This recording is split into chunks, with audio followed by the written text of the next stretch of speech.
This episode is rated M for mature audiences. The views and opinions expressed on this show are those of the speaker and do not necessarily reflect those of the PFC Entertainment Network or any of the affiliates that make this show possible.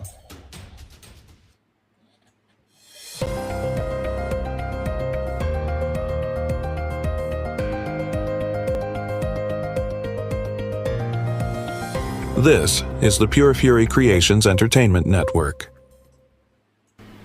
On tonight's episode, the Detroit Tigers are showing signs of life. Can we take this seriously? Plus, Dusty May is on his way to Dallas. What does that do for the U of M? And then another Detroit snub as Henrik Zetterberg misses the call to the Hall of Fame. All that and more as the Sports Reel podcast begins right now.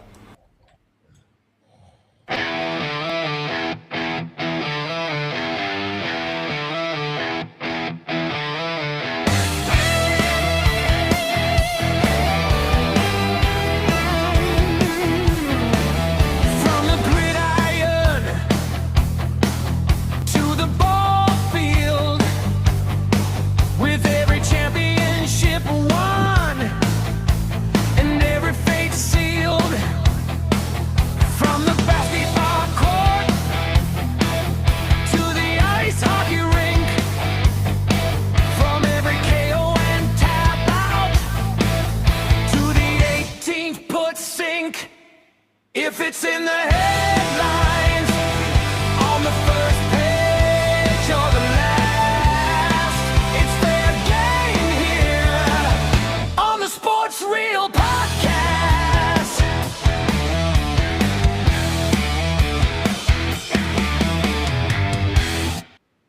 And we welcome you to the real reason why Tuesdays were invented. This is the Sports Reel podcast live on the PFC Entertainment Network. Along with Tim Sheridan and Eric Mendal, I am Jason Clouse. We certainly appreciate you tuning in here with us, and we do have a very special guest that's going to be joining us for the first time here on the show. Tim, as always, would you like to do the honors? I sure would, Jason. Tonight, for the first time, we got Hermdell from the Detroit Fan Forum joining us. Brother, how you doing? Doing good. How are you guys doing? You know, pretty fair. It's been a long, crazy day after a nice, relaxing weekend and a slow-ass day at work yesterday. But today was packed with golf and then golf lessons for my kid and then cooking tacos and trying to clean the house at the same time. So I kept pretty busy. Other than that, you know, like it's been a pretty chill day. Eric, how about you? Not too bad. Work went pretty smoothly and can't really complain. So, the sun's out, beer's cold. I can't really complain. Jason, how about you? You know, I'm a big fan of the little things in life. And anybody who knows me on any level knows that that is an accurate statement. So here tonight, I can tell you that as I sit here, I'm with, two of my good friends that I look forward to talking with every single week. We have a very special guest here. Looking forward to having a conversation with him. But Death Wish Blueberry Coffee is one of my favorite things in life. And I don't get it very often because they don't sell it in the stores very often. You have to order it online. Well, my girl, for Father's Day, bought me not only a bag of Death Wish Blueberry Coffee, but a brand new coffee maker to make the coffee in. I'm as happy as a sound. I am sound as a pound, man. like everything else can just piss right off for the foreseeable future. Like I'm in a good place right now. So thanks for asking. It's the little things, you know what I mean? I'm gonna have to change this. What does that mean? He's in a good mood. I gotta change it. Oh yeah, I gotta say something to get under his skin. Something about his lack of hair. That's old news. We gotta come up with something new. Well, listen, I'm sure by the time we get to the end of the program, Eric, you will have found a way. So, I always do. Make no mistake about it. You brought up little things. I got scared for a second. Hermdo, tell us a little bit about yourself. Where are you? Are you located at? I'm staying in Ferndale right now. I spent some time on the west side of the state last couple of years. I moved back last summer. I've been back for about a year. I'm a Michigan native. I grew up in St. Clair Shores. But I've known Mark, my buddy Mark, that I run the channel with since high school. We've been good buddies. We kind of reconnected recently. I haven't seen him in almost 20 years, but it's good to get back with him. He told me it was him and our buddy Hitch had a sports channel, and then Hitch kind of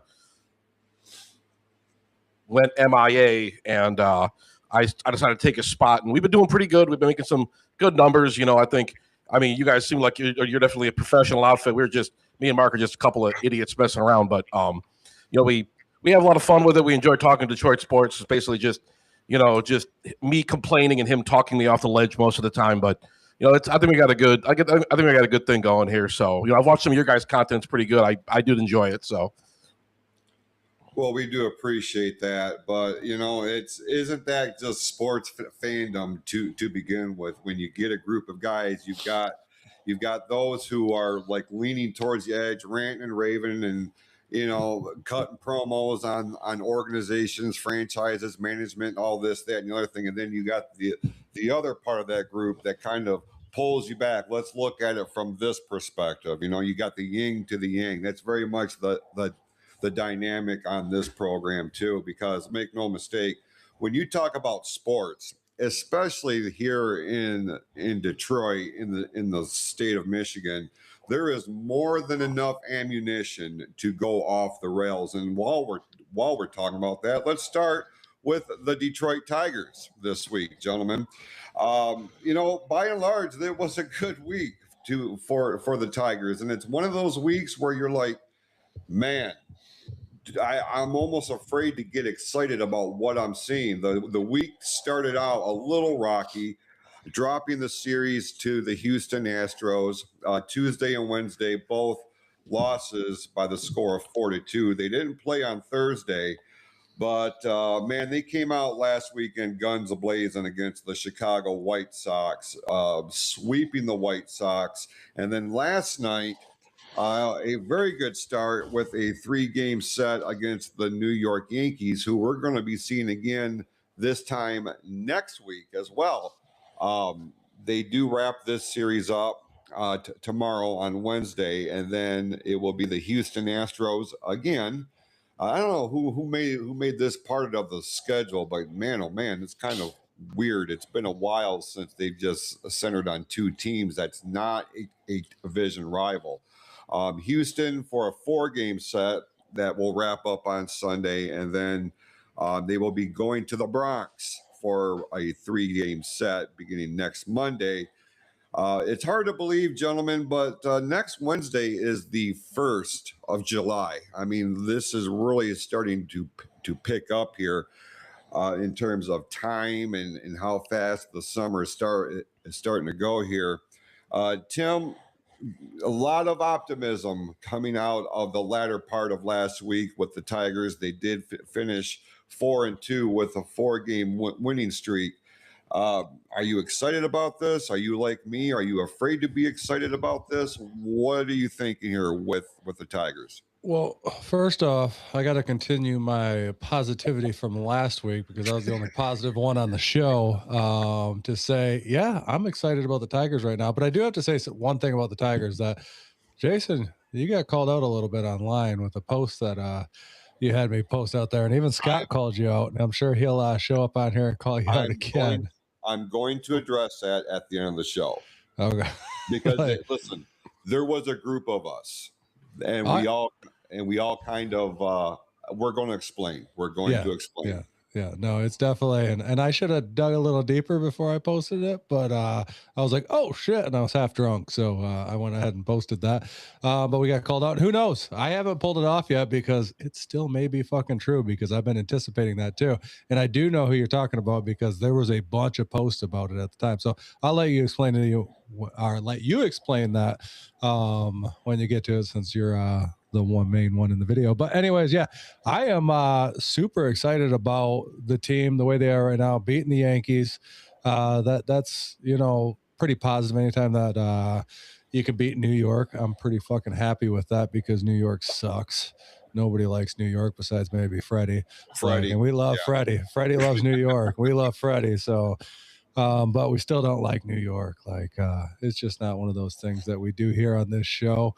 New York sports are and New York fans, besides Freddie, are pretty diabolical. Vinny's a And Mets well, fan. yeah, he's a Mets fan, but didn't we already give the pass to the Mets? Yeah, I mean, you kind of have to, right? Yeah, I mean, they're not the Yankees. They're not the Yankees. But no, I'm pretty positive about this whole thing. Eric, how do you feel about where they're at? Well, they're 10 wins away from 500. So it's, like I said, if they can get a good streak going before the All-Star break, which they are, I think that will carry a lot of momentum after it. And I think they're going to kind of do what they did last year, but vice versa. They started cold. Now they're going to get hot. And I feel like it because seeing a video of Scooble all fired up when he was playing the White Sox and everything, talking a little trash. I'm like, that's never a bad thing. But the trade deadline is coming up, and you never know what can happen with him. But I'm not going to get too excited yet. I'm going to keep seeing what's happening and keep watching them play ball and go from there because they got two tough series coming up. Yeah, when you start mixing with Houston and the Yankees, the Yankees have. I mean, we can sit here and shit on them all we want, but the fact is, they are one of the best teams in the American League right now. And when you handle your business with the Yankees like they did last night, and I don't know, man, it seems like in recent years, the Tigers have been able to hang with the New York Yankees when a lot of other bigger market or higher ranked teams they struggle.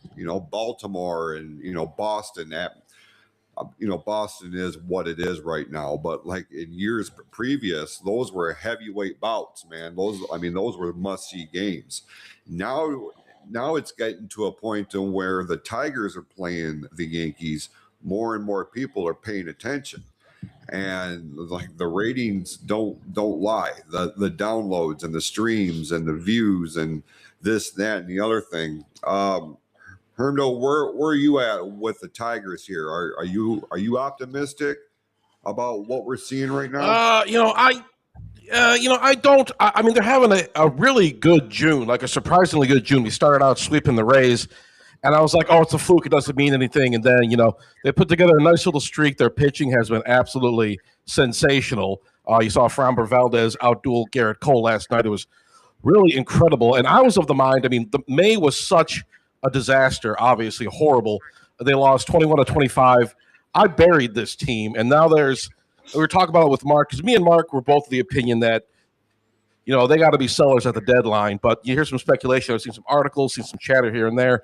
Maybe they're going to hang on to Scooble. I know that's kind of a long shot at this point. I don't know. I figured we pretty much were both guaranteeing he was going to be in Dodgers gear or something at the trade deadline. But I'm liking it. If it's good baseball, I'll watch it. I know the Tigers are still 10 under. And they got to play like exceptional baseball. They got to really play above their heads. There's still some guys in this team, struggling. I know the whole Jahmai Jones thing. He was getting booed. I thought maybe that was a little mean, but yeah, it's just like they have to play a really, really solid, really, really, really good brand of baseball for the coming months. And then, but can they get close enough to 500? Can they play well enough that maybe Terry Scooble thinks, maybe I'll stick around? I don't know. Maybe because Scott Harris, he was kind of tampering down those trade rumors too. Like maybe his mindset is elsewhere. But if the Tigers are playing well, I'm definitely going to watch. I'll just say I'm cautiously optimistic for now. I buried them, but maybe I'll dig them up a little bit. Maybe I'll take a little bit of dirt out of that hole. But I don't know. Yeah, I'm kind of right there with you, but it seems like there's a good possibility. And I'm like I said, I'm the positive one on the show. I was Mr. Positivity last week, but last year they played the best baseball. I mean, arguably that they've probably ever played at the first half of the season before the All-Star break. And then they shit the bed, after the All-Star break but had enough wins from that run to actually make it to the playoffs and make a little run at it last year. I'm hoping that this year, because of the way that the Central is not very strong. So like they still have a shot to actually crawl back into this thing in the Central, or at least into a wild card spot. Still, if they play, I think they have to play like 600 ball, for the rest of the year to actually make a true run at this, which is, what they were doing last year at the beginning of the year. Are we going to see a flip from last year? You know what I mean? They were playing above 600 ball last year at the beginning of the year and then fell off and like really fell off after the All-Star break. Fuck, beer is already catching up to me. Damn it. Lord, it just started. I don't, dude, I started drinking a little while ago. I told you I had to make tacos. I drink a lot when I cook, man. Like it's a downfall of mine, but yeah. Anyways, so yeah, like there's a possibility they could do this. And do they even have to play 600 ball? Not necessarily. If some of these other teams start falling off. I mean, they just swept the White Sox, and the White Sox have been super hot this year. So knocking them out in that series brought them down a few wins. So it gets a little bit closer there. You know what I mean? So there's crazy shit can happen, and I am still hopeful because we got a lot of really good teams in this city, and it just don't seem like they're just good enough to make it over that hump. But I still believe that one of them is going to make it over that hump eventually. You know what I mean? It's a matter of time. Jason? Absolutely. Yeah. No, I want to get excited about this, and I was just looking at the standings, where they are in the wild card race, where they are in the division. Here's the thing, and it doesn't have to be astronomical. Here comes Mr. Negativity. No, I'm just being real. The American League Central is still very winnable. They win the Central, they're in the playoffs. It's not out of the question. And if they had not performed the way that they did against the White Sox last weekend, we would not be having this conversation. But the way that they handled the White Sox, the way they played against the Yankees last night, even in these games that they lost to Houston in, like you're starting to see the fire. And I cannot believe I'm going to be on this guy's bandwagon for a half a second, but I will. Who, mine? Tim, I'm your biggest fan. You know that. Tarek Skubal. I have been very critical about him in this whole season. I have my opinions of him. I have, personally and professionally.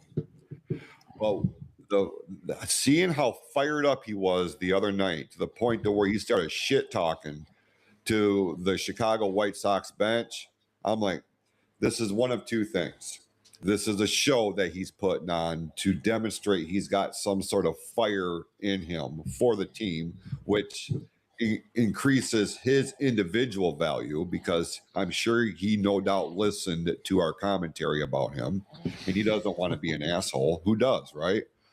Or he had like something ignited in him, and I would like to think that he wants to stay here. I really do want to think that. I just don't think that's the case. I think he wants the money more than anything. And I get it. He is what he is. He should be paid. But this is where my fandom is on the minority end of the spectrum, because I'm all about loyalty, man. I'm all about establishing a brand with one team and creating a legacy and getting the community involved, especially in a city like Detroit. But I saw a lot in that performance the other night, to where I'm like, all right, at bare minimum, I'm not going to go on the air on Tuesday and talk shit about Tarek Skubal. First time in months. But I will acknowledge what I saw. So I too am cautiously optimistic. It is doable.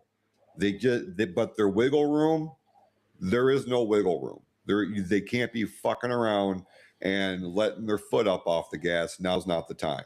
They have to establish themselves as a threat, if nothing else, in the Central. So that's right. I'm right there with you, but I'm kind of like, grind time's getting here pretty soon. And I got a question for Hermdo, because we've covered this a million times on the show, and everybody knows how we feel about Tarek Skubal.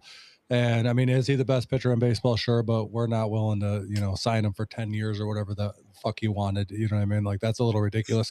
But knowing that the trade deadline's coming up here pretty soon, you're not going to sign Scooble. I mean, we don't think they're going to sign Scooble. And if they do, I think they're dumb because he wants, that 10-year deal. But that could have changed with that injury earlier this year. You know what I mean? Where it's going to throw a lot of teams off that may not want to trade him that long. But then again, the Dodgers throw money at just about fucking anybody, so they can make that happen.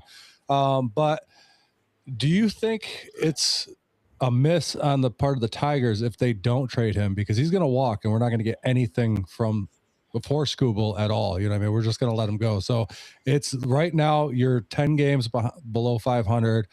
You still got your ace. There's a chance that if you keep him, he's walking away because he's not going to sign with you unless you give him a long-term deal, and you're not willing to give him a long-term deal, evidently, because they haven't done it yet. But Hermdo, do you think they should trade him now, even though like there's still a possibility of this, just to make sure that we get something out of the deal instead of just letting him walk and just getting nothing? Yeah, you know what? Gun to my head, absolutely. I mean, it's a nice story. We see what the Tigers do. I don't want to bury the Tigers too deep, but at the end of the day, your team is still struggling. You're still a flawed team. You got a resource like Terry Scooper. You got to get something for him. I remember, Al Avila, he like a lot of those World Series players or those World Series caliber players kind of left. Alex Al Avila didn't get a lot for him. I don't want this to be the same kind of thing where we're going to be struggling for a while. I say, it's just I have some hope for the team, but not enough hope where I don't want to, I want to maximize, Tarek Scooble's value. I say it's more important to get him out of town, get what you can for him. I know some people might get mad at that. I know some people, but it's just I've seen the Tigers disappoint me before, and I've seen them struggling and kind of getting close to the promised land. I mean, some of the earlier seasons in AJ Hinch's time with the Tigers, they get in they dig a big hole at the beginning of the season, and then they kind of flirt with 500 for a little bit, but not be able to make it. It's just like, I know what this team has done. You see the 24 team, how magical that was, but I'm not counting on that again. I think the Tigers got a long road ahead of them. I don't entirely trust this team to keep this streak up, and it's just too big of a gamble for me. I think you got to get rid of Scooble. He might want to be here, but I think it's more important. You don't want him to walk away, and that's just my 2 cents. So, let me ask you this: Have you looked at this whole thing with Scooble as an unnecessary distraction? In a way, yes. I just think, there's a lot of drama and stuff. There's a lot of stuff going on. I don't know what Scooble's mindset is right now. I know he was injured for a little bit, but it's just it is kind of a distraction. I think maybe that affects him too. We see it affects certain athletes, all the drama, the trade speculation, stuff like that. I think that does play a factor. Yes. So I guess that's my thing is this whole thing coming into this season. We started rumbling about it at the end of last season. What's he going to do? Where are they going to meet in the middle? Because for a hot second, we weren't talking about the possibility of trading him or what have you. It's just how much is that dollar amount going to be to keep him here? I feel like personally, this whole thing has blown up to the point to where it's become such a distraction. It's not just affecting Scooble, but it's affecting, I feel like, and on some level, even on a low key level, it's affecting the morale on the team. So I'm wondering what would happen? Would there be a seismic shift in the entire aura of the team if the Scooble drama was off the table, whether they signed him or traded him? That is taken off the table, off their minds, off their shoulders. Do you think this could be a reason why the Tigers have been as inconsistent as they've been? I think it plays a factor. There's a lot of other factors, though. Some people are questioning AJ Hinch's decision. Some people are questioning like the performance of people. For certain players, Zach McKinstry, Matt Vierling, Jahmai Jones, and whatnot. I think there's other factors at play, but I do think, Tarek Scooble's contract status, Tarek Scooble's status of being on the team. Some of these players are probably wondering. A lot of them, Tarek Scooble, he was drafted a while ago. He's been on the team for years. This is the only team he's ever known. A lot of these guys are his buddies. You see this kind of drama. Speaking up with other teams and whatnot. We saw with some of our other teams, some of the players leave and other players are affected by it. But I think I think maybe if Skubal gets traded, I think, with the drama being over with, everybody just knows now that's what the deal is. It's final, it's done, Skubal is gone or whatever. And I think, maybe the Tigers, maybe they're just like, okay, that's off the table. They're bummed out, but maybe they can just kind of continue without that kind of monkey on their back or whatever. I don't know. That's just my interpretation. Maybe I'm just talking out of my butt. I don't know. That's just my take on it. I don't think you are at all. Eric, what's your opinion on this? I guess it really comes down to what's going on in the locker room. Like if him fired up, talking crap to the White Sox and all that, showing some spark and some life and all that, that's great and all, but is it a show to show other teams like, hey, I still got it. That surgery was nothing. I had very, very small pieces of bone in there. They had to get out. Didn't slow me down. Or is it he's showing Detroit that he's like, hey, I think we can do it this year, and I think I'm going to ride or die with you guys. I don't know. It's hard to toss up. I'm not in that locker room. I'm not in management. I'm not in there to really see behind the scenes what's going on. We're only seeing what we're allowed to see. And if he wants to be here, be here. But if he wants the money, he's going to go. But if he wants to be gone, you got to get something for him. Some prospects, and at least another decent pitcher. You need something. Yeah. All this trade talk and all that, and I know shifting gears a little bit, with Larkin and all that the Ottawa's captain got traded to Florida. Yeah. So now does that put Larkin's trade capital up more? Are you going to you got to get a player and some more draft picks and all that, so where's that going to go? So it's really just got to look at the draft capital, what you're going to get for Skubal. 100%, and I, for one, am going to be glad when this Skubal shit is figured out one way or the other. One way or the other. If he's here, great. I'll fucking go buy a t-shirt with his name and number on it. If he's not, great. Get the fuck out of here. We've got things to do. You are a distraction. We got things to do. Best of luck in your future endeavors. And there, obviously we have one more piece of Tigers business that I need to address, but I'm going to wait till the very end of the show because I'm cutting a promo, and I don't want to bring the mood down. I want to keep it upbeat and positive for my buddy Tim, Mr. Positivity over there. So, as I say that, we make the transition a hard transition if you are a University of Michigan basketball fan, because other breaking news this week. This had to make Jason fucking happy as hell. That's all I gotta say. Like, I don't know what the fuck is what do we got going on here? Let's just. It was on me, you tart. Let's double it up. We're just gonna go double. It's the ghost. I'm sorry. That's weird. I feel like I'm tripping out right now. I need one of the other. Continue. Dusty May, the national championship winning coach of the University of Michigan Wolverines, is on his way to Dallas to take the Mavericks job in the NBA. I'll be honest, this was not on my bingo card of things I thought I would see this week.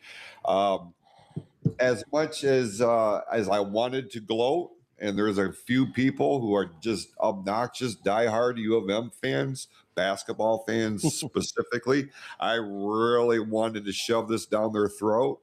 Shut up. Shut your mouth. But I didn't, out of respect. I did not. I refrained. Came over there and smacked your bald head. You ain't going to do a goddamn thing. Sit there. I would have put a wig on it and I would have smacked it off. Down. You calm down. When's the last time State won it? Like what, 26 years ago? Why does that have to be your argument? That's the only thing you have to go on. It's irrelevant. We already know this. Yeah, because we're better. Would do whatever you guys tell yourself, Kyle.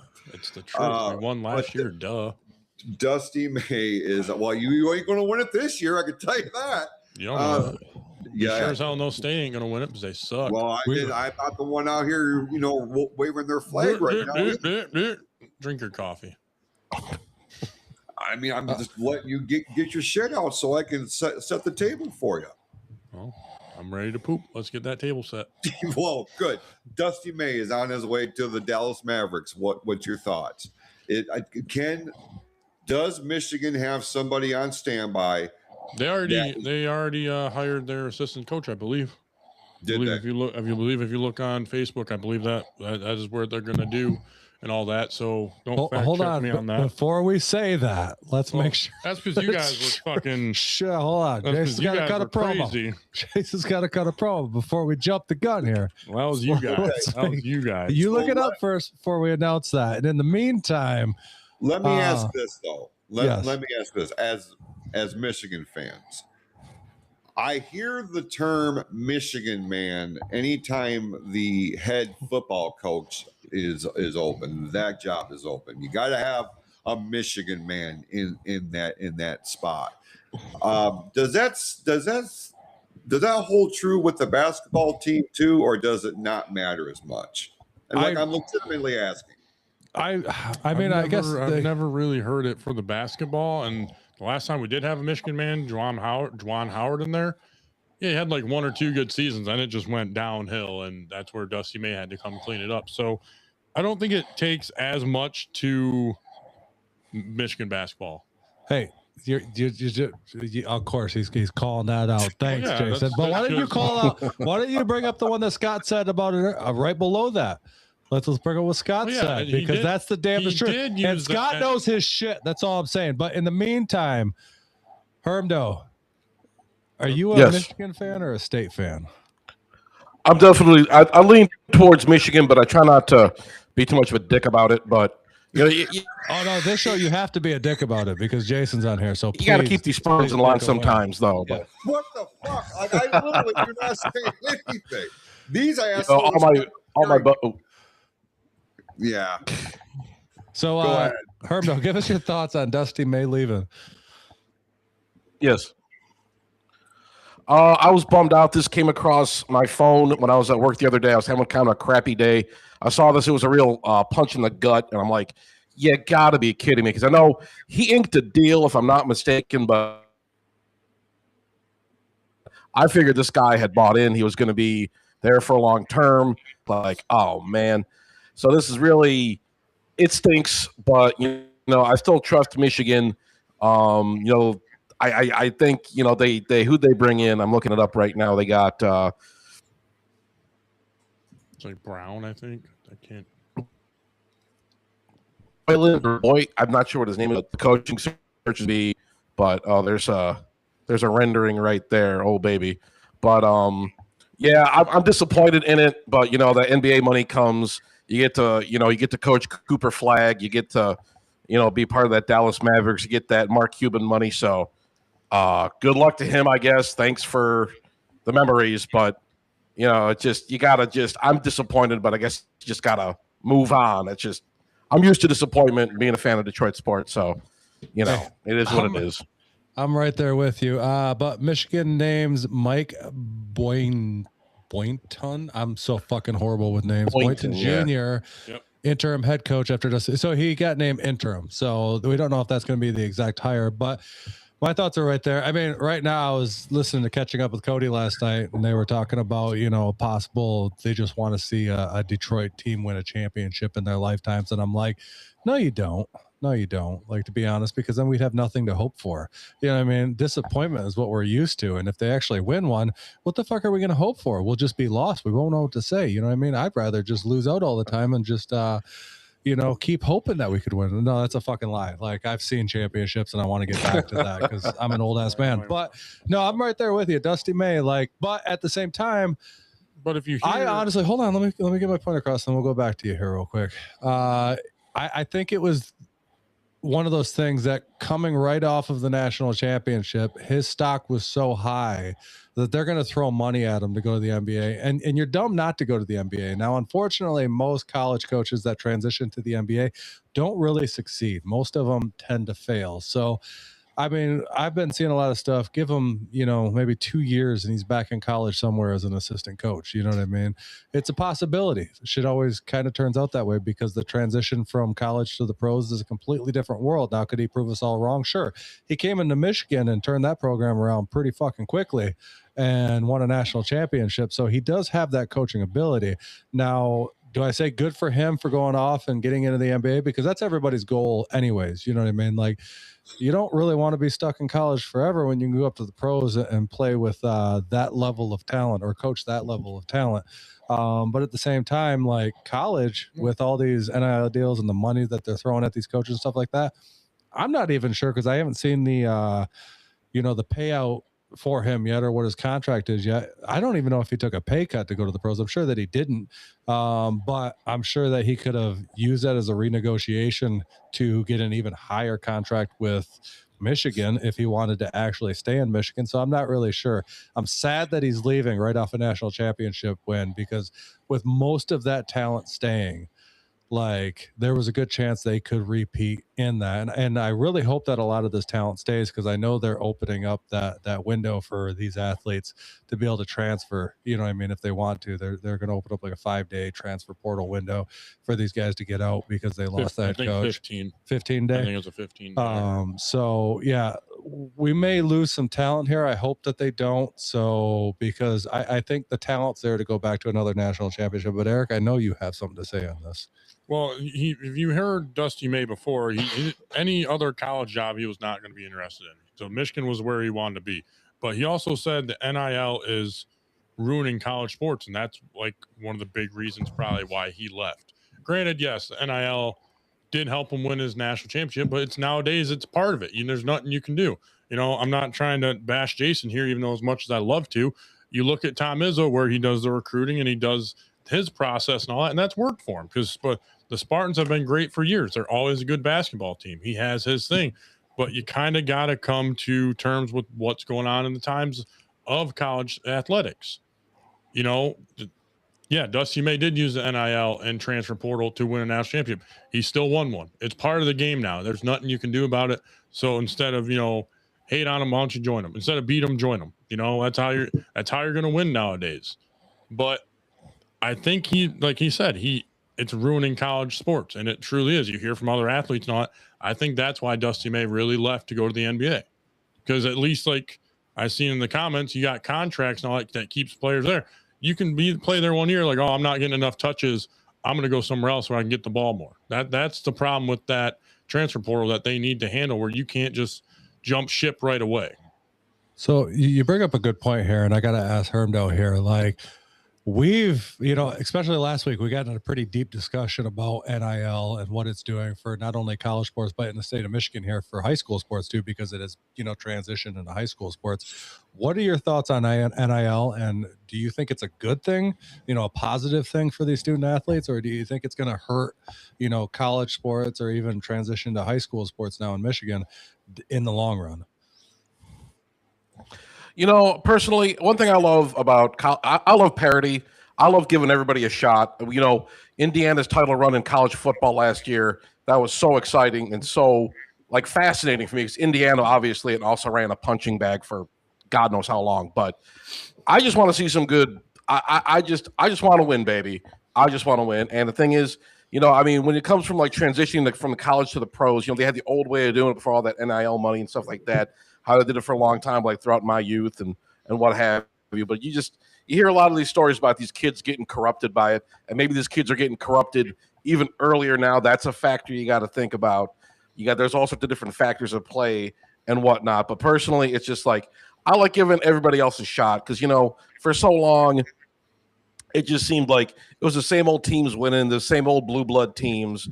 It was always the same kind of stuff, and it just gets kind of you know what to expect. But it's just personally, I think it does more good than harm. I'll just say that.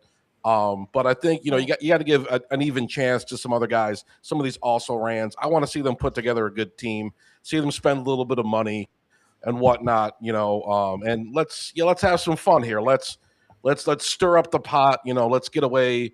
There's all. I'm still there's enough to be said about tradition and whatnot, and I like tradition to a certain degree, but I want to mix things up a little bit. I want to root for the little guy to actually have a fair shot. So that's just my 2 cents. Yeah, but even back in the day before the NIL was there, people were still making money. It was just hush hush. We already know that. Everyone knows that. Come on, we already knew all that. Look at Johnny Manziel. That dude, yeah. he was one that really brought it up because they were selling his jersey and he wasn't making money. And I feel like it's good because it's like it gives kids that didn't have the best path, growing up, and that's how they're getting out of where they're getting out of to help out their family and all that. That's how I feel. They always care about, they always take care of their family and always do the right thing and all that. Most of them do, but if it can help them out, that's great. That's how I feel, because at the end of the day, the university is making a lot of money off of those student athletes, a lot of money, tickets, apparel, TV time, a whole bunch. So I feel like they deserve a little slice of the pie. I can get there right with you. And Ronnie brought up a good question here on whether there should be a cap on transfers. 100%. And I think 100%, so you don't see a whole team dumped out just because they lose their head coach.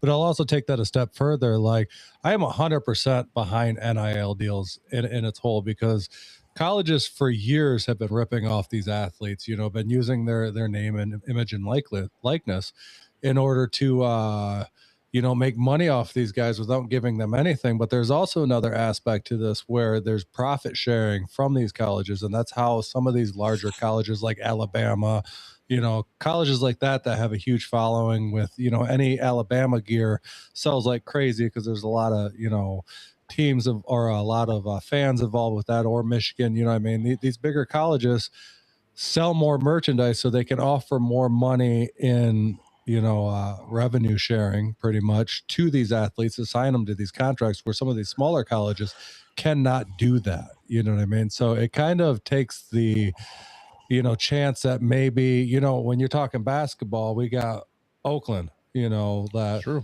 Very good basketball team ever, but are they ever going to compete against a Michigan now? You know what I mean? Like, are they going to be able to attract the talent because of the revenue sharing aspect of it, from here on out? Probably not. You know what I mean? So, like, you're never going to really see them become a significant basketball team, even though they're always very good. They're never going to compete because they're not going to attract the best athletes in the country. Yeah. And then Cody, I agree with you. We do miss Dusty Rhodes very much.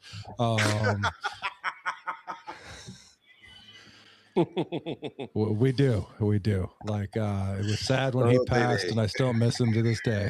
But Dusty May, fuck you, Dusty May. No, I don't. No, fuck you. Like, I totally, I get why you left. I would have probably did the same damn thing. Take the money while it's hot and go up and coach in the pros. He was sick. NIL was ruining college sports, and that's how they felt. So what did Scott say? Scott said college took the first step today to clean up this mess, implementing a 5-year time clock in eligibility starting at 19 or enrollment. Now they need to fix amount next to control it better. That's pretty good, because you've been seeing a lot of these guys. You look at Indiana last year. There's a 7 year, like some people were college for 7 years. Yeah, and Indiana last year, and granted, it was cool to see Indiana go on and win this whole thing because they hadn't done it in a million years, but they had an old ass team. You know what I mean? Mm-hmm. Like, a lot of these guys weren't even like considered for the draft because a lot of NFL teams thought they were too damn old to begin with. You know what I mean? So, like, and that was, I think, a problem with a lot of this NIL. And I brought this up last week as a point, was some of these athletes were staying in college longer because they were making more money in college than they would off of rookie contracts going to pros, whether it's NFL, MLB, NBA. Like, they make more money staying in college. So I think that was a problem also leading up to, I think, some of these, the pros were missing some of this talent because by the time that they were done with college, they might age out to, consider them for a draft class. Hermdell, what do you think about that? That's a very good point. Yeah, that's something you don't really consider very much, but the process that is a downside to it. I think for all the things, I think it improves it in some ways, but aging out a draft class that would suck. But a lot of you get some guys maybe this might be their only shot. As Eric brought up earlier, this might be their only shot to actually make some money and help their families out or whatever the situations may be. But it just, there's a lot of different factors at play in it. It just comes with the college sport. There's always some kind of snakiness. There's always some kind of bad deals going on. There's there's some bad stuff out there, basically. But it's a factor. Definitely, it's definitely a factor. So speaking of, and Jason, I think this is a great time to transition real quick, but I wanted to bring up the fact that we have the NBA draft here. You know what I mean? Yeah, we also got the NHL draft this end of next week or end of this week. Hockey's not a real sport. Shut the fuck up. No, I'm just fucking around. It is a real sport. Sorry, everybody. Like people are gonna shit on me over that one. But NBA draft's coming up. Pistons pick 21. Would you like to see them move up in this draft, Eric, to try to get Lenderborg or Lenderborg? How do you say his fucking name? I think Lenderborg. I think you got it right. Yeah, but, I think so. It depends on what you got to give up. You know, if it depends on what you got to give up. If Duran you feel like doesn't deserve a full contract and all that, and you can move up to, you know, I think that pick to get him, he might be a better option because he can play defense and he can play offense a little bit better. But it just depends on what you're really going for. If you're going for a second for Cade, you might just want to sit at 21 because the talent out there nowadays, you could find a good shooter at the second for Cade that could probably develop pretty quickly. Because nowadays, you know, the college athletes stand there so long, and some of the coaching staff, they develop a lot quicker. He can play his summer ball and all that, and then when NBA time comes around, he might be ready. Unlike LeBron James' son, Bronny. Cody brought up a good point here. He said move up, trade Stewart and Holland and the 21st pick to move up and grab somebody because there's a lot of talent in the top 20 of this thing. That's fair. And Scott said he thinks Mara's going to be a bigger star than Yaxel. That could be true. There's a lot of rumors, and you know it'd be funny, Scott, because you brought that up that Dusty might take a Wolverine tonight, and maybe he's the one that takes Yaxel tonight, moves up to Yaxel. So, Hermdo, how you feeling about the Pistons? Their position at 21, and do you think they should move up or stick at 21? Because what I'm hearing is a lot of the talent is, you know, top 20 here tonight. 21 might push you out of it. Excuse me, I'm sorry, but yeah, I say I won't have a problem with them drafting up. I think I want to see an aggressive strategy. I want to see Trajan Langdon get an aggressive. We've seen this team what they can do, their potential. You know, I know they had a disappointing ending at that Game 7. I thought they were going to the Eastern Conference Finals for sure, but we see, you know, some of the deficiencies they've had. You know, some of Jalen Duren's play in the playoffs, very, very inconsistent. And people are saying, you know, we definitely need number 2 for Cade. I say, you know, get aggressive, make some aggressive moves. I mean, I'd say, what the hell? Just trade up, man. Trade up. That's my 2 cents on that. You know, I want to see him get aggressive. I'm right there with you because that's what they need in this team because I don't feel like they've been aggressive. Neither have really any of our other teams in Detroit. You know, that's been one of our biggest bitches on this show is like our GMs just don't get aggressive. Jason, how you feeling on this topic? Do you think, and I know that, you know, when we're talking about Yaxel and he's a Michigan star and you're not a Michigan fan, you're a State fan. So you're a little sore in that spot, but do you think that'd be a good move for, I'm just joking. Like you don't really give a shit whether it's Michigan or State, but do you think it would be a good move to move up and get him, or do you think they should go another direction, or do you think they just stick it out at 21? No, they need, if they want to be serious about winning the Eastern Conference next season, they need to be aggressive here. They need to move up. They need to get Yaxel, because I was just looking at the comments. Ronnie had said putting him next to Cade would be nasty, and like, how are you going to stop that? Like right now, the Pistons are at a point. I mean, they're kind of at the crossroads. You know, we saw what they can do now. If they had another piece or two, just enough to take them up over the hump and land them into the NBA Finals, not Eastern Conference, the NBA Finals, like now is the time to pull the trigger on that. And I feel like they should be all in and do whatever they can to get this kid and put him next to Cade, because that would be a game changer for this team in every conceivable level. So I'm right there with you, but now I'm rethinking this whole thing because Scott in the chat right now said Yaxel's been campaigning all day for Dusty to pick him, and he said he'd rather trade for Trey Murphy than move up to get Yaxel. And I got to give, my props out to Scott, because Scott's pretty fucking smart when it comes to all this, because pretty much everything he's always said has always come fucking true, except for the Pat Mahomes stuff, because Pat Mahomes is the greatest quarterback to ever play the game. So fuck off, Scott, when it comes to Pat Mahomes. But there goes Jason. Yeah, no, I think Yaxel, in my opinion, would be a great pickup, but at the same time, like, do I think moving up to grab him? I don't know, to be honest. Like, it would be a hell of a move to move up and grab him, because Duran, I think, is going to cost too much money to keep here, unless.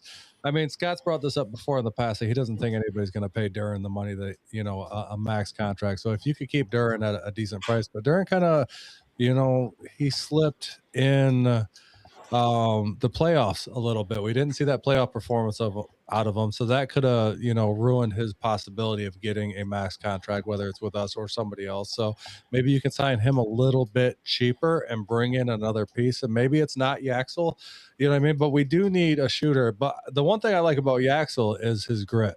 That guy played hurt throughout that national championship, and like coming back in that and playing, I can't remember, did he have a knee injury?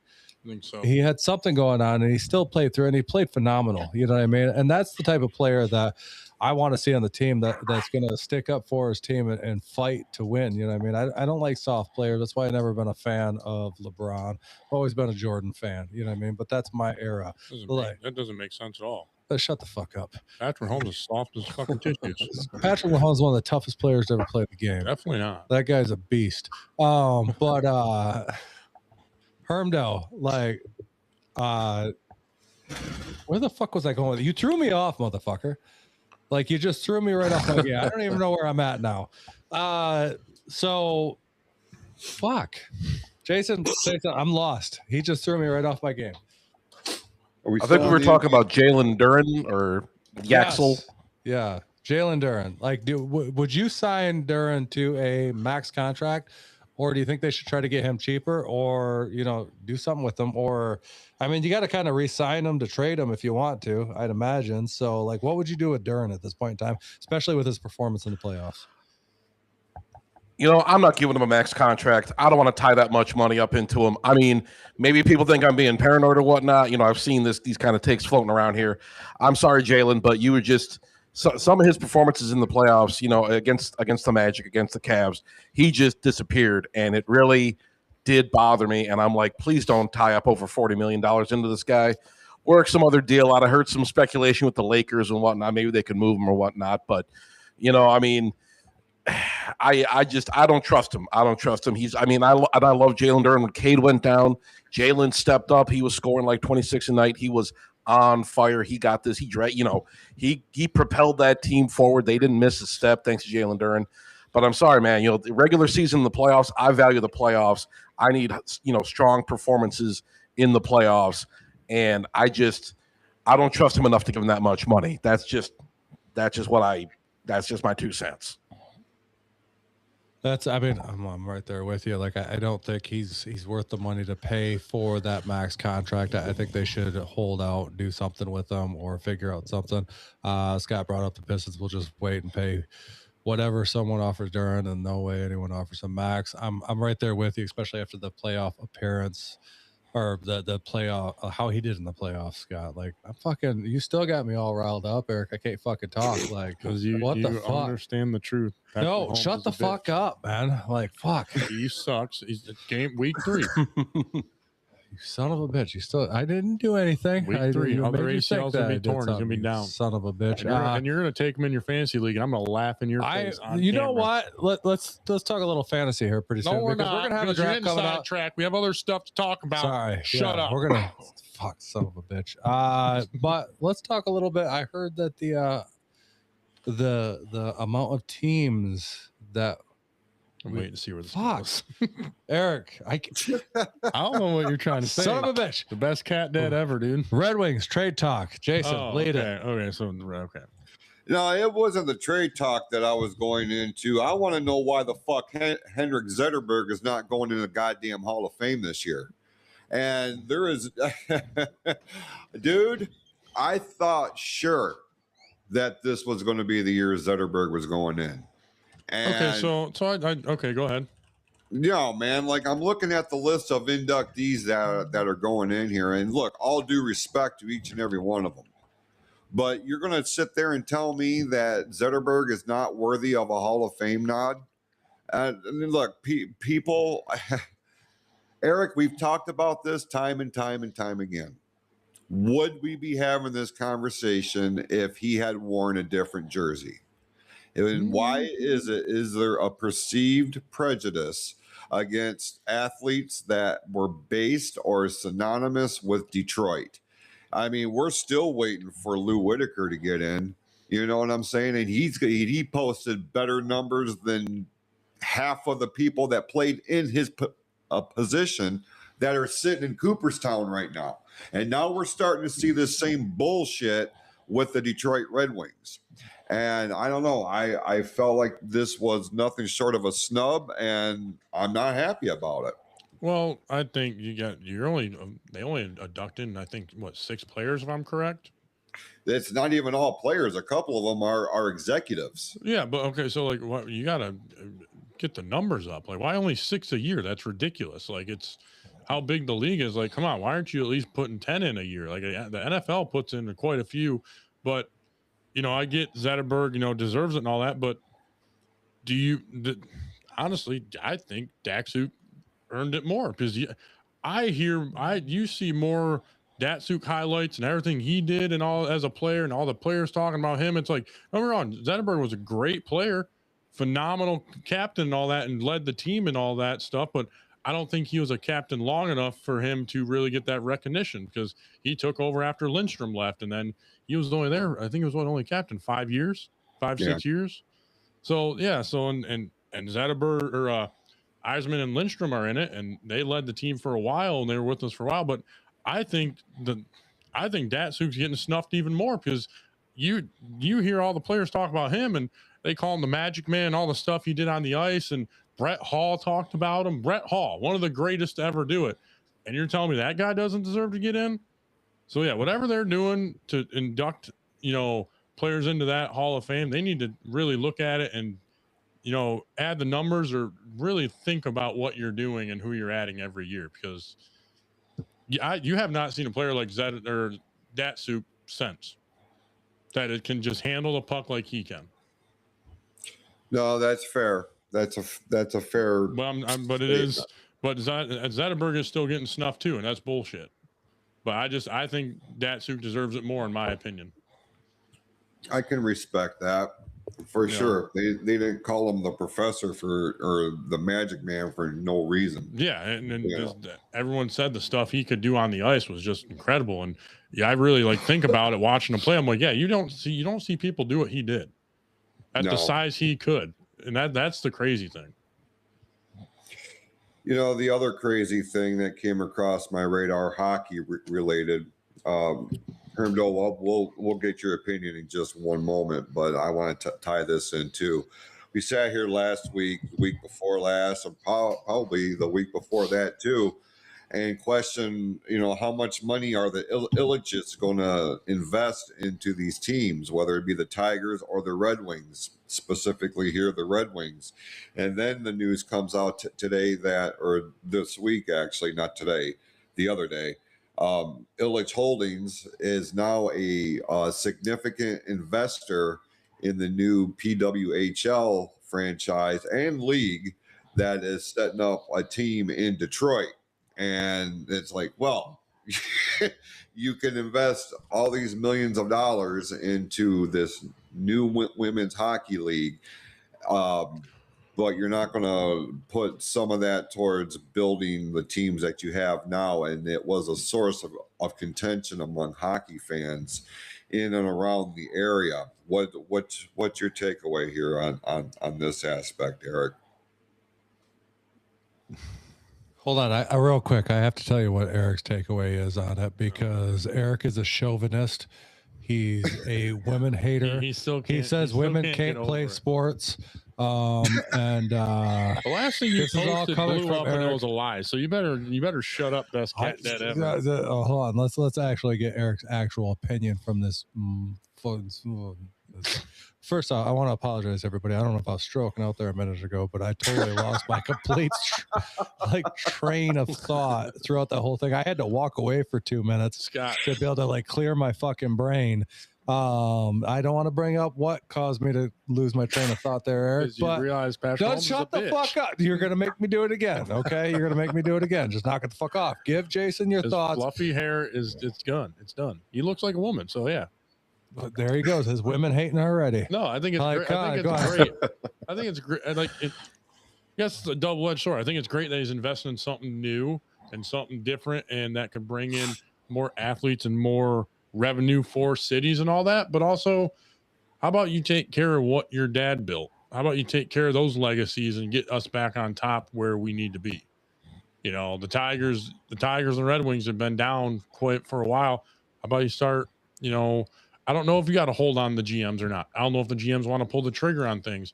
But if you're the one to blame and you're going to invest all this money into that, well, you better match it with your two teams that you got control of right now that make you billions of dollars or at least millions of dollars every year. So that's my opinion. If you're going to do it, great, but you better at least dump in, if not 75%, 100% of what you dump into your team's upcoming years. Patrick Mahomes sucks. Shut the fuck up. You agree? Oh, is it my turn or? Yes. Yeah, sorry. Okay, so I didn't hear him. I'm sorry. But yeah, it's just, one thing with the Tigers, you see Chris Ilitch, and I've been critical of Chris Ilitch. Some days, he doesn't burn to win like his old man. Nobody did. Nobody did it quite like Mr. I. But, I try to cut him some slack and whatnot. But it seems like he was investing in the Tigers. They went from close to a bottom 10 payroll to a top 10 payroll. They're spending a lot of money. They added Framber Valdez. They brought Justin Verlander back, and yeah, it's been a mess. And there's a bunch of rumors about him retiring and whatnot. I saw that on Facebook. Mark sent me that. But it seems like he does seem to give a little bit more of a damn about the Tigers. Yeah, I saw that. That kind of fooled me for a second. But it seems like there is more investment in the Tigers. At least they're taking a little bit more seriously. They seem like, they were kind of committed to Tarek Skubal. Okay, we rebuilt, we added all these pieces to the rotation. So, maybe we can entice him into sticking around. But it hasn't really gone the way they wanted it to. But the thing with, the Red Wings, it's just I ranted about this with Mark. I probably said the F word about 300 times, but it's just Yzerman's got to go. And I don't know how you guys feel about that, but I know the guy. Look, Yzerman is my childhood hero. The guy made hockey. They were the dead Wings when he got there. There was Hockey Town when he left. The guy's an absolute legend. Whatever magic he had in Tampa Bay just isn't transferring to Detroit. And I think, the longer this goes on, and I know Chris Ilitch, obviously Mr. I was like a father to Stevie or what have you, but it's just there's certain aspects of it that just bother me. I think, maybe it's could become kind of a boys club with the Red Wings. They got these guys entrenched in there. They can never get fired, but there's a lot of dysfunction. The Wings are so dysfunctional right now. At least with the Tigers, there's some investment and there's a little bit of life. And, we can see the Red Wings, they were kind of leading the division for a little bit. They were top 3 in the Eastern Conference for a while, but it was kind of a mirage. And we kind of saw them, fall down that pit again. And I don't sense the urgency. I sense more urgency from the Tigers. And the Red Wings, it just seems to be business as usual. They've been stuck in the mud. I don't see the urgency. Steve Yzerman's been back. And I said it before, with Mark. If you told me back in 2019 when Yzerman first came back that the Detroit Lions would win back-to-back division titles before the Red Wings made the playoffs, I probably would have thought you were smoking crack. And the same thing, you see other teams in the division passing them too. They just don't seem to get, the Ilitch Holdings or whatever, Chris Ilitch just doesn't seem to give much of a shit about the Detroit Red Wings. And with the Tigers and stuff like that, we have questions about Scott Harris and whatnot. But at least, he gave us Kevin McGonigal and whatnot. But I'm a very critical of Chris Ilitch. I just think, he's willing to spend some money here and there. But, overall, I think he's just not as plugged in. He's just not a very plugged in owner overall. That's just my 2 cents. It sounds like you're about right on the same page that we are, because we've bitched constantly about Chris Ilitch on this show, on him not wanting to spend money. And, honestly, I don't know because if you've been critical, you probably put a lot of content out being critical, and you probably get a lot of, people, barking back at you saying that, it's not Ilitch, it's this person, it's Iserman, or, it's Scott Harris, that's causing the issues and stuff like that. But at the end of the day, the one common denominator that we have between these two teams, and yes, he has spent a little bit of money with the Tigers this year, and has it worked out the best? I mean, it's hard to say at this point right now, because it seems like they're kind of turning shit around right now. And to be honest, most of that starting rotation was hurt during a lot of the first half of the season there, so we didn't really get a look at what this team was going to be. But the one common denominator, like I've said for at least over the last month, is Chris Ilitch on both of these teams. You know what I mean? So, like, I've been very, very critical of Chris Ilitch, and Jason has been his biggest fan. Jason loves Chris Ilitch. In fact, I believe he's working on putting a poster of Chris Ilitch up on the wall behind him there. Who the fuck are you talking about right now? I have no idea. I'm just trying to start some shit. Are you stroking out again? No, not at all. Patrick Mahomes is stupid. Fuck off. Week 3 ACL tear. But It's over. Not gonna happen. And we'll get into some discussions about Patrick Mahomes next week. Yeah, no, we're not now this week, because you use up all our time. You tweaking out because next week, smoking all that crack you smoke. Next week, Coach is back on the show. We got almost Andy Reid coming back on the show. So I'm excited about that. This guy is fucking awesome. So I'll get some backup on the show next week, June 30th at 6 p.m. Eastern at the PFC Entertainment Network on YouTube and Facebook. Coach is back. Almost Andy Reid is bringing himself back to the Sports World podcast. And I'm going to have some backup when it comes to being, I'm a Lions fan first. I'll say that. I'm a Lions fan first. You ain't good at but I am also very much so a Kansas City Chiefs fan. Yeah, we know. And I'm going to have some fucking backup on the show next week. Scott, you're going to watch next week, because I'm sure you're going to be on there just talking shit the entire time. And I love it. I love the shit talk. The only thing I like is when he dresses up in his Kansas City gear, he looks like Clifford the Big Red Dog. Oh, fuck off. Fuck off. Scott, you better be here. Oh, Lord. I need you here next week, Scott. You got to be in those chats next week. But other than that, real quick, Hermdo, you guys do a lot of Detroit sports. Obviously, you are a Detroit fan forum. How are we feeling about the Lions this year? I think they might have a little bit of a rough go of it, because I know Kirby Joseph is out. They have some issues with their secondary. That's kind of my primary concern. I liked the draft. I liked, I was concerned, with some Brad Holmes. We got a guy in our chat constantly. His name's the Dude. He's a good guy, but he's always going on about Brad Holmes. And it's like we spend half the podcast like defending Brad Holmes from him. It's just ridiculous. But I like the draft. I like their Jahmyr Gibbs is going to be the featured back. I still trust the offense. I still trust guys like J-Mo and Amon-Ra. They got a cake schedule this year. I'm really looking forward to seeing what, Derek Moore can do. I'm looking forward to seeing what Penei Sewell can do on the left side.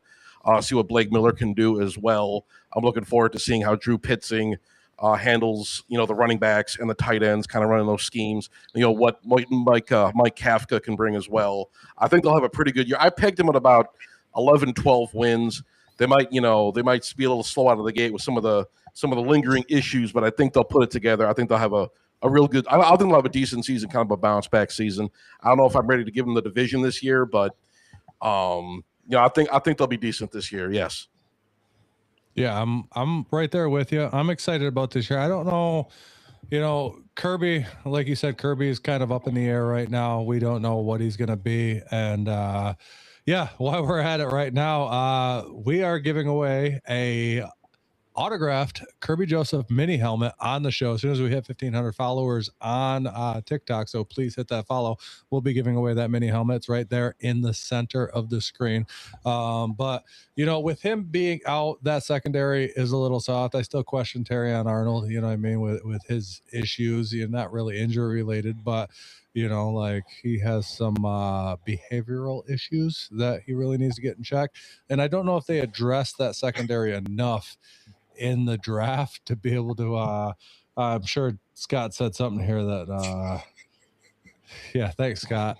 Thanks, Scott. The Chiefs are not toilet bowl bound. They are Super Bowl bound this year. No, they're not. But yeah, I'm right there with you. I'm excited to see Panay go back to his natural position of left tackle. You know what I mean? That's what he played all throughout college, everything else. And a lot of people don't realize that. I see a lot of shit online, people talking shit that they're moving him to left tackle. And it's like, you guys don't even fucking realize he never played right tackle till he came to the NFL for the Lions, and they moved him into that position. He is a natural left tackle. So not only was he a Pro Bowl, all-pro right tackle, he's going to move over to the left side and do the same damn thing and look phenomenal. So I'm really excited to see what the offense can do behind this offensive line, the way that they set it up. And I'm excited to see Isaiah Pacheco. Being a Chiefs fan, watching him come from the Chiefs, I think this is going to be his opportunity to really shine this year with being with a team that is built for the run. He's never had this opportunity like this. Now he's going to have to play second fiddle with Gibbs, which is understandable. Gibbs is probably the best running back in the league currently. So I think he is okay with playing second fiddle behind Gibbs because Gibbs is fucking amazing. But I'm excited to see where this team can go this year. I think they're 12-13 wins this year, although I do think they lose week 2 against the Bills. You're going to Buffalo and they're going to be in the new Highmark Stadium over there. And I think that might be a loss. And we're also Josh Allen fans in this house, or so my wife is. And if I say that, I don't, she might stab me in my sleep or suffocate me. I might not wake up. She knows where to hide the bodies. She watches a lot of true crime. Like, that's a woman thing, I think. Like, women just watch a lot of true crime. Like, they know how to hide bodies. They know how to kill without people noticing. Eric, the Detroit Lions this year, how you feeling about them? I'm not. I'm optimistic. All right, I want to see. I like that. No, I'm just joking. Sorry, go ahead. I like that too.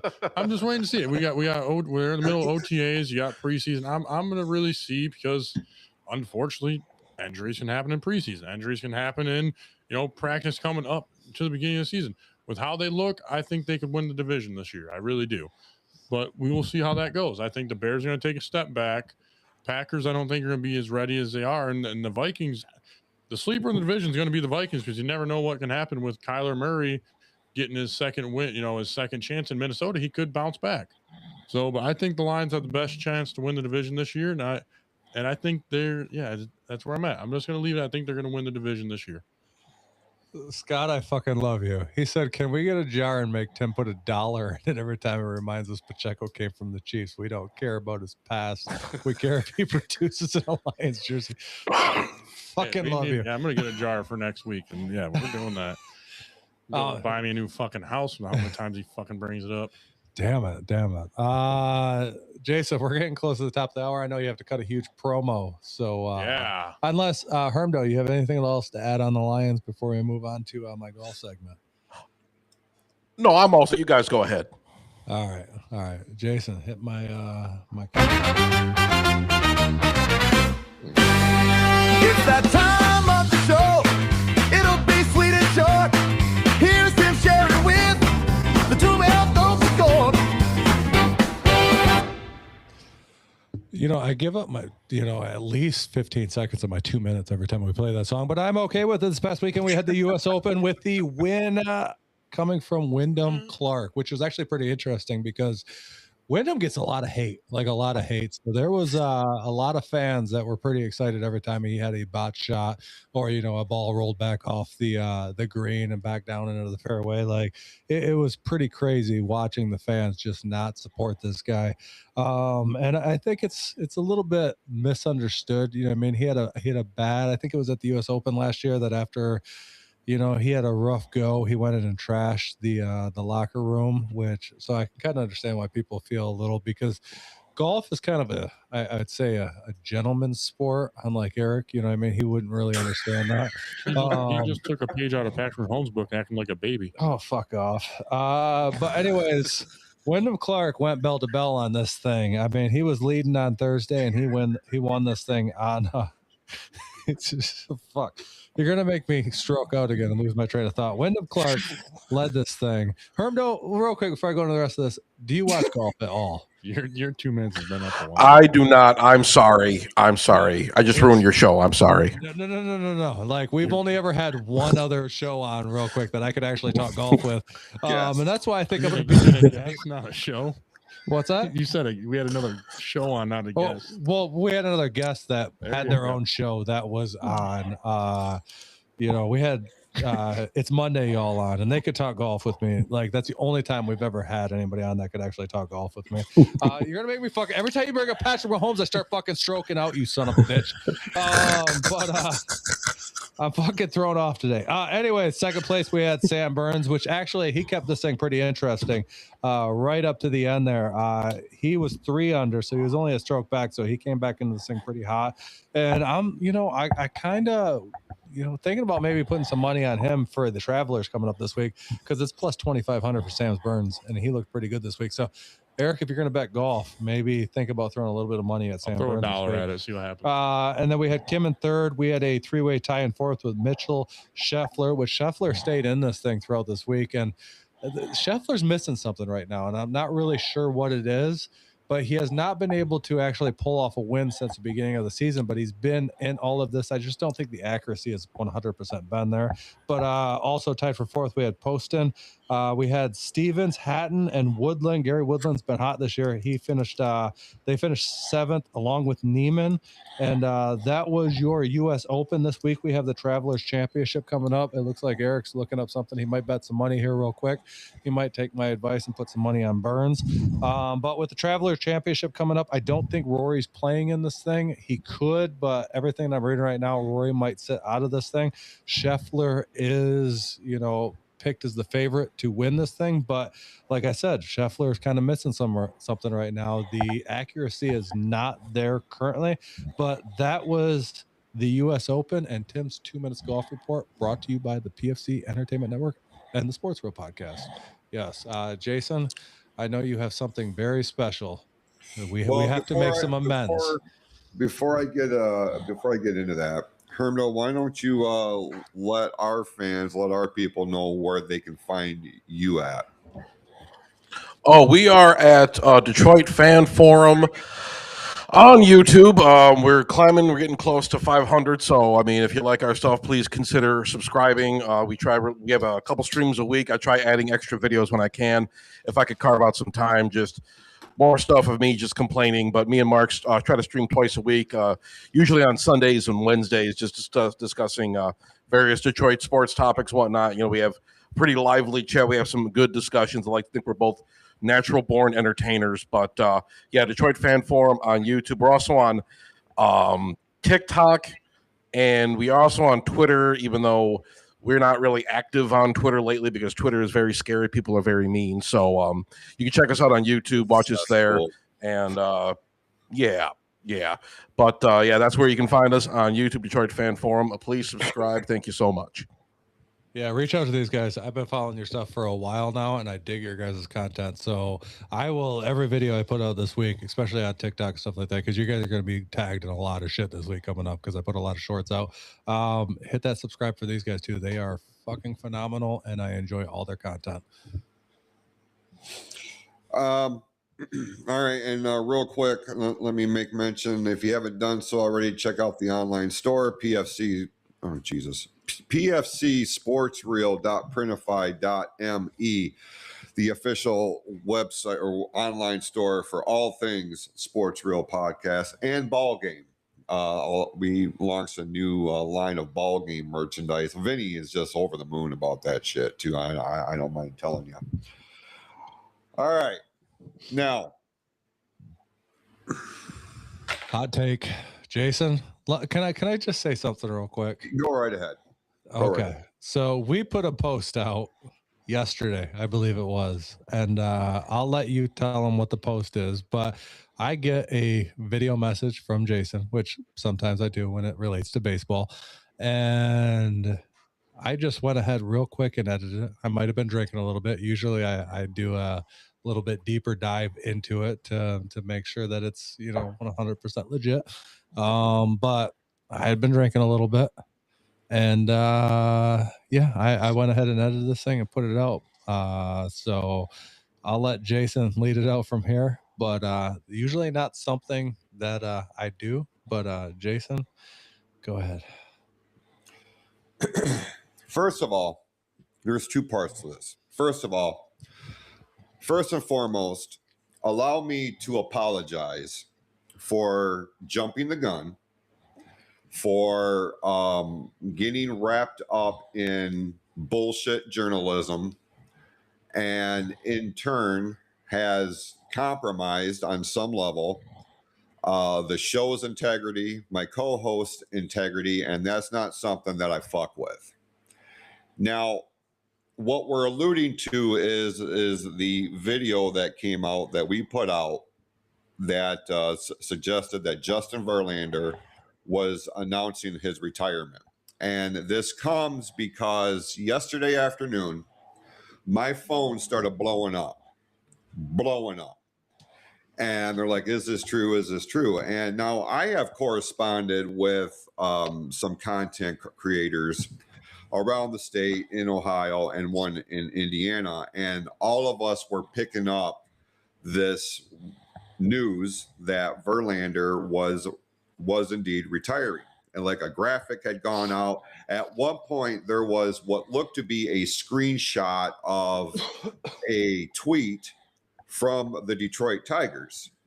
And upon doing some further research, which I should have done to begin with, and I will own that, I should have taken the time to look into this deeper to make sure that this was legit. But I went on retweets and reposts of entities that I had gained some degree of trust in, because again, this was a topic of conversation, and it has been for a hot minute. With the graphic, I mean, everything looked legit on the surface. And, you know, the one dude swore up and down that the screenshot, because we did pinpoint it to one particular content creator who subsequently has pulled all of his shit down in the hours after the fact. But it looked like a screen grab of a tweet from the Tigers that said Justin Verlander announcing retirement. And it was like, okay, well, there it is. I did not have the presence of mind to actually go to the Tigers' actual site to verify it myself. That was my bad. And going forward, I will make damn good and sure that we make sure that the information that we're putting out there is legit and verified. So I apologize for any miscommunication, misunderstanding. Like, again, we went with what we were presented with. Now that leads me to this. There is a tremendous responsibility that Tim and Eric and I take when we put content out. Like, we want to make sure that our shit is legit, that we are a source of information that can be trusted. I take this very, very seriously. Very seriously. So I am, it's not even on a low-key level, I am embarrassed that I allowed myself to get wrapped up in this. But it also goes to show what stoops illegitimate journalists will go to put their profiles, their names in people's news feeds, whether it's legit or not. And you people are the reason why the majority of podcasters and content creators are not taken seriously, because you get people who, like Tim, who spends a tremendous amount of time working on this brand, sharing this brand, expanding the footprint of the brand, and then you get fuckholes who have nothing else better to do with their lives than sit in their mom's basement and come up with every way under the sun to rattle people's cages. It happens in every form of entertainment and sport. Justin Verlander is a hot topic right now in Detroit, Michigan, because of his legacy here, his hopes for his return. Tigers fans, especially, like, we have been clamoring for the return of Justin Verlander, to the point to where people are buying tickets and damn near selling out games in hopes to see him on what's supposed to be his scheduled start. Only in the days, hours leading up to, he's been scratched. So obviously he was very polarizing, very much in the headline, and there has been on every level some speculation that there is talk of retirement. So yes, it was logical that the information that we were given was legit. Again, I should have done more research before we put anything else out there. But I think it is embarrassing that there are people out there specifically trying to discredit everybody else who actually takes this shit seriously. And every single one of you that engages in that of behavior need to go fuck yourselves. Every fucking last one of you. You are an embarrassment, you are an stain, and you are the reasons why Twitter is a cesspool across the fucking board. Twitter is a cesspool of every form of negativity there is in this life. It's in full display in 150 characters or less. And that's, I don't know, man. So I apologize. I apologize for putting that out there. And you have the word that from here on out, even if we're not the first ones to report it, it's more important to me that what we do report is accurate and not first. No, I'm right there with you. And Jason, I have not pulled the video yet because I'm not 100% sold that it isn't going to be true, because I still have a feeling that it's probably going to be true. But two, Jason, if you can just send me something over real quick of another video, I'll put it out there kind of as our saying that, Our we got, retraction. our retraction. We got, you know what I mean? It happens. It doesn't happen very often. Usually, we have a couple minds here together that we can kind of figure shit out whether or not it's real or not. And we got, and maybe we didn't, you know what I mean? I said that to Scott earlier. I'm still not 100% certain that this thing isn't true. Like, it very well.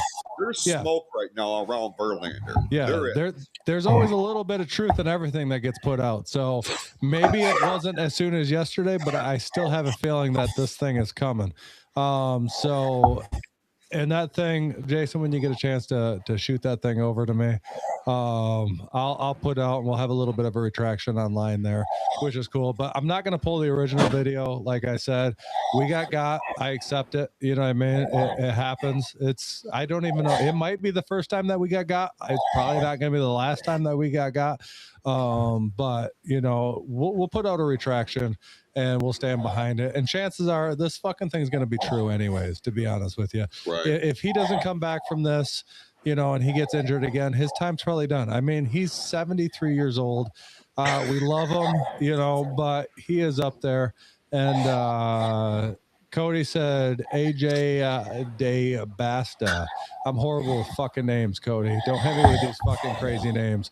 Was the number 1 overall pick in the NBA. But with that, Jason, I'm feeling pretty good. Once again, next week, June 30th, 6 p.m., we got Almost Andy Reid. Coach is back. So tune in for that one. I'm excited about that one. Scott, you better fucking be here. That's all I'm saying. He's back on the show. And and don't forget about the Kirby Joseph helmet. As soon as we have 1,500 followers on Facebook, we'll be giving that thing away. I can't wait to have Coach on the show. He is so much fun. Much fun. He's a cool dude. So, Wrap it up, Jason. Well, with that, we appreciate everybody for tuning in here with us live, and those who would be joining us on demand on the RSS feed. Go out this week, be awesome to each other, and we'll see you next time right here on the Sports Reel podcast on the PFC Entertainment Network. peace. Oh, hold on.